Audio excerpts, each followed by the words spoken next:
Good afternoon, Lisa. Good afternoon, Andrew. Doctor Who and the Trial of the Time Lord, Part 11. Okay. But before we start, Yes. we can announce episode 39 of Round the Archives is available. Yes. But we'll do a video about that probably tomorrow. Yes. Won't we? Mm-hmm. But go to SoundCloud, iTunes, Player FM, Podchaser, and Uncle Tom Cobley and all. We're on And you lots should of find it. places. Yeah. Well, and thank you to everybody that's been putting comments on the videos recently. Yes. There's some very good thoughts going on. So Mm-hmm. I think we have high quality comments. We do. But we open with our scene of the half Vervoid lady, Mm-hmm. and this is the nearest we really get to Seeds of Doom territory, isn't it? Yes. With a pulsating vein and all that, but it is still dialed down just in the way Yes. it's shot, because you could make this absolutely terrifying. You could, and it yes. probably did scare kids. Yeah. But Yeah. it hasn't quite got the atmosphere perhaps you would hope for. Yeah. Well, it's more brightly lit, isn't Yeah. it? So. And I said, how can Mel scream like normal volume but with a mask over her gob? I know you don't. She's not in shot when it happens, but you think it would be more sort of ooh, rather than it would be in a different key. Okay. Yeah. And you get lovely lines like that monstrosity, because Pip and Jane are still rolling the sort of vocabulary around, aren't they? And this whole thing about she was a lab assistant and she got a speck of pollen in a cut. And I said, that's just like rubbish lab safety again. Doctor Who's plagued with real bad safety in labs, from Pertwee's awful pipette technique in Doctor Who and the Silurians, so cross which about I get that. cross about. Even up to recently in Doctor Who and the Pyramid Monks, when they've got that lab. Oh, when he drinks his coffee. Yeah, when they've got food in the... You do not have food and drink in the lab like that. In case there's poison. Yeah, silly people. The quote from Kipling is quite nice and gives me an excuse. Ask me whether I like Kipling. I know you like Kipling. No, do you like Do you like Kipling? I don't know, I've never kippled. Oh, for God's sake. Yes, I thought you were going to say about Mr. Kipling's exceedingly good cakes. Oh, we've done that. We've eaten cakes. There's another of these shots in the courtroom where the jury have to swivel round on their Gallifreyan swivel chairs, and I just imagine, like, are they like just office chairs with like 4 or 5 knobs on them? So did all like the Gallifreyan jurors like whiz up and down in them in their spare time? Oh, pretend to be Daleks. Yeah, when it's a bit bored. Yeah, the line about black holes being quirky phenomena. Well, if you want physics jokes, they'd be more a quarky phenomena. But, yeah, going to pieces won't help. Well, she doesn't go to pieces, not really. But what would help? Going to Clacton? I don't know. And a Vervoid's got his leaf trapped and left behind. He lost a leaf. He lost a leaf. Now, is it like he's just lost an eyebrow or something? Yeah. Like that? Or do Vervoids, if they go through a tight space and they pull a leaf out, is it like, do they go ouch? Is it like pulling a fingernail off or something like that? Don't know how much it would hurt. It's gone all dark. The sun's gone in. We've got moody lighting. It'll come out again. Chris Clough said put the lights out. Vervoids, like plants, breathe through their foliage, it says in the notes. Except they speak through their mouths. So they breathe one way and speak another way, which seems overly complicated to me. Yes. You know, you should, if he's breathing through his leaves, he should speak through his leaves. He had a little leaf that... little mouth leaf. I kept getting distracted by one of the actors that's voicing the Vervoids. I'm going to come to that. Because, it's very distracting. And one of those really odd lines, I'll match you for candour. And I can't remember who it was, but I know somebody misheard it and thought he said, I'll match you for candour. Okay. Sun's out again. Yeah, the sun's come out. But yeah, often you'd sort of mishear a line in Doctor Who. What, like fumigating squaddies? Lubricating squaddies. Sorry, fumigating squaddies is the actual line. Yeah. Because was it Nick or Keith had such a bad copy of Earthshock that when the Cyberman comes in at the end of part 4 and it goes, he thought the Cyberman was going, no doctor, no, even though the doctor wasn't in the scene at that point. Anyway, the Mogarians are getting a bit heavy, aren't they? Yeah. Sort of throwing their weight around a bit. And I just put Bruiser Mogarians. Yes. Like, would they have a fight with you in the pub car park or something? If you'd spilled their pint. And I got distracted when Lasky was in the gym, not by her gym actions, but the fact that there's some hula hoops on the wall behind her. Silver ones, because we're in space. Yes, space hula hoops. Yeah. So can you imagine, like, sort of, I just wanted to see a scene with Colin Baker trying to do a hula hoop around his Well, you waist. can jump through them as well. Yeah, but it's having one on his arm doing that, and another one round his waist. Again, that's another one of those things I cannot do. Not do that. And this Jimmy Hill line about Jimmy Hill about giant fruit that they've grown. Oh right, the thing. Yeah. Jimmy Hill meaning you don't believe it. Oh right. You'd stroke your chin. Oh. But the idea that they've grown some giant fruit, but they're not transporting the fruit, just the shucks, as he says. I haven't heard the word shucks in a long time used, because you used to have like shucking peas. I used to do that. But so what fruit? He's very vague about what fruit it is. It's just big fruit. Has he grown a lovely pear? Or is he cultivated some big melons or something? It's not clear what his giant fruit are. Are they persimmons, perhaps? Space persimmons. Space persimmons. And another reminder about how flimsy Mel's headphones are when she puts one up in the grating to bug the Vervoids. I had to be careful what I said then. And one small towel is enough to cover Mel. Yeah, well, a head. Or a head anyway. Is that the only bit you'll recognise her from? Well, from her flaming red hair. Yes. Okay. And that thing when the doctor comes in and sees its flashing record and rewinds it, and it's clearly a tape because it does that tape going backwards noise. Well, he did say about it because after he rescues Mel from being pulverised. Yeah. He goes back and says, "Oh, the tape's missing." Yeah.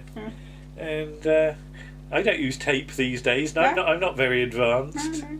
I'm all hard drive recordings and things, aren't I? You are. But I just put recording on tape. Recording on tape. How quaint. Recording on quaint. How tape. Yeah.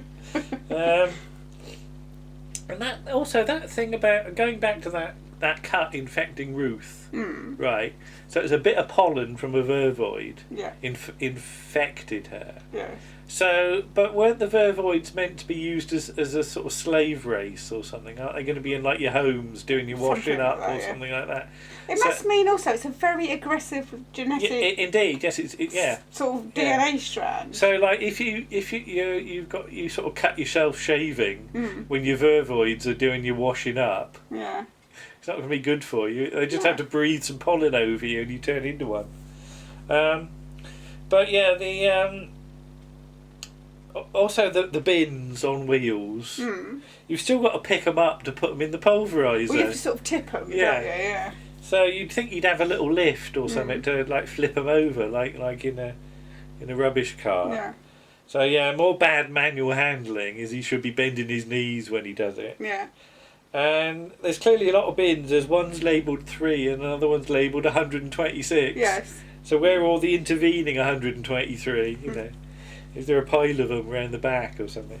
And every time, like sort of the spaceship that makes a course correction and or things like sort of people go way like they're Jack Douglas. Yeah. Do all the bins like roll up and down the corridor, getting in people's way? Brake on them or something to stop them from rolling around. Well, like your trolleys. Yeah. Well, your trolleys are meant to have a brake to stop people stealing them, but it doesn't really work. Doesn't always work. No. And it's about this point I started to think it's not just sort of Murder in the Orient Express in space or whatever. It's frankly it's Triangle in space, isn't it? Because you know you've got the whole ship set up in the captain, Yeah, so but at least you haven't got Kate O'Mara sunbathing on the deck. Yes. Up on the top deck. Yes, on the North Sea. On the North Sea, freezing her nodules off. Yes. We are doing splendidly. OR goes one of the Vervoids Does he virtually. go OR? No, he doesn't go OR, but you're right. There's a bewildering array of accents. Yeah, because there's one of them's. Yeah, it's just I don't know. You just thought all the Vervoids would sound roughly the same. Yeah, if it was me, I would have got them all just to. Yeah. Or these days, you'd have one actor doing all of them, so it'd be like Nick Briggs. Yeah. Nick Briggs would be the voice of the Vervoids. But this whole thing about them speaking and picking up an accent, yeah. were they like listening through their shucks to people going past? Yeah. So are they impersonating sort of, Mr. Rudge and what have you, because they happen to hear him going on about doing splendid. Where did they pick up their accents? I don't know. And their vocabularies. That cack-handed Megarian who knocks the coffee flying, is he like the Mr. Bean Megarian? See, it looks like he just sort of goes to do it deliberately. Yeah, I thought he was doing it deliberately because he just wanted. Because I know he wasn't a Megarian, but Halleck gets killed by coffee. Yeah. So you sort of assume it's like, no, I don't want the coffee, and then he says sorry, and you're like, okay. I just like the idea that one of the Megarians is really clumsy. He's just like flailing about. Yeah. You go, got a twitch. Yeah. It's Jack Douglas every time, isn't it? Yeah. And the thing with once the communications room is smashed up, all the screens have got good old analogue TV interference on them with like wobbly lines and static and stuff like that. If it was modern digital telly, you wouldn't get that sort of interference. You'd just get like really pixelated images like we get when the wind's in the wrong direction. You get this receiver is not receiving a signal or whatever it is, which it kept doing when the weather was really nice the other week. Yeah, so I just put all lines and static. Why is the phrase Peppy the Vervoid funny? I don't think it's that funny. But I suppose you had to be there. You probably did, yes. Nice chunky phone on the wall as well. There's a proper big phone with a cord on it. Yeah. So in case you had to have a phone call from somebody. I don't know who you get a phone call from on the spaceship, but it's probably an internal one. It's like the captain, the Commodore can phone her up and say, I need you in my cabin, Janet. I just like the idea that Mr. Humphreys, picks up the phone in Grace Brothers and dials it and gets a wrong number and comes through to in space, and he wants to know if you're free or something like that. At this point, though, it is hard to keep track of all the subplots and who wants what and what their motivations are. And I said we've totally dialed down Ruth, who should be an interesting character at this point, and as you said, should be conflicted as to whether she's with the Vervoids or with the humans or something. But no. And Bruckner made you jump, didn't he? When he made a sudden movement. When he attacks Lasker, yeah. So what would you do? You go, God's sake. You do jump at things. I do, yes. Especially if you know they're coming. Yes. You didn't know this was coming. It's ridiculous. So I once spilt tea over myself when Matt Smith popped up. Popped up? Yeah. Out of what? Okay. Not the cake, is it? No, in the Crimson Horror. Yeah, Crimson Horror. Yeah, gold blimey. Yeah, he suddenly pops up when he's all red and tea all over. He's all red and inflamed. Yeah. So who would bang the dinger? Who would bang the dinner gong on this ship? Would it be Janet? Would she have a big donger She'd in her have a big donger. She'd dong. So it would be delegated to her. Yes. Then. Just imagine Janet with a big donger. She gets all the menial jobs to do because she's only the stewardess. Would she, if she was being trained, would she start with a little donger and work her way up? I don't know. A bit hefting a big donger when you've had no experience can be off-putting. And I said, who voted you top Vervoid? Because one says to the other, forget your orders. Yeah. So did they have a meeting to decide who was big top Vervoid, Perhaps who gives the orders? Rock, paper, scissors. Yeah, or did they have to vote on it in a secret ballot and like put their names in a box or something like that? Vervoid 6. And or is it simply the fact that the one with the biggest leaves gets to be... They all show each other their leaves and whoever's got the biggest one gets to be leader. Yeah. Or the shortest straw or whatever, You'll get More BBC micrographics and things like that. And this don't make no sense. Bruckner hijacks the thing, the ship. Then the Commodore says we can't break in because it's designed to be hijack proof. Well, what's going on? A hijack. So it's clearly not hijack proof. I think the idea I know what he means. Yeah, is that if there's a hijack, you lock yourself in on the flight deck and people can't get in. But once that they're didn't in, work, no. Well, we didn't have the door locked. You should have the door locked. Rubbish security again. Yeah. Well, that's rubbish, isn't it? It's a bit rubbish. And we get, the black hole's not brilliant, but there's an attempt at some tension here. And I said, where should the last shot be? Because it shouldn't be the Doctor explaining it. No, it should be. It should be either the zoom into Rudge's face, because the music's building up. Bruckner's face. Yeah. I'll say it again. It should be the zoom into Bruckner's face, because the music's building up. Or the shot of the ship going into the black hole. Either of those would work. Yeah. Unfortunately, we're back to close-up of Doctor Who for the end of episode shot. Yeah. When he explains to the Commodore, surely what he knows is going on anyway. Yeah. Your colleague is aiming at the black hole of Tartarus. Well, hadn't they worked that out previously? No. I want to know as well is why the Vervoid in Janet's cabin. He's smashing everything up. Oh no! Why does he get steam? Why does he get steam? There's like the steam comes out of it. He's been boiling the kettle. He's got a little internal kettle in his nose, and he goes. He's a little steam Vervoid. He runs off of coal. I don't know. That's not a sensible answer, is it? Well, I don't know. You come up with a. Well, yeah, but why does he get steam? Isn't it marsh gas or something? He's got a bit of a wind problem. I don't know. And also, how far do they get into the black hole? Yeah. Because how far you don't even get to get into the edge. We'll find that out next week. But you'd only have to get into the edge of it to be sort of drawn in, really, wouldn't you, and crushed. Because your space game, you said you can't go to any space holes because space holes. Space holes. Those goddamn space holes. Black hole. It's a space hole. Solar toasters. Okay, but there you are. Yes. All fun, but. Yes. I have rather lost the thread of what all the intricate bits and pieces. So I shall look forward to some explanation next week. Yes. Also, we should say we haven't we haven't managed to do the Avengers this week because you were concentrating on getting. I was editing my socks off. Yes. So we will be doing it before episode 4. Yeah. Either in the week or next Saturday. But in the meantime, I said investigate the podcast. Yeah.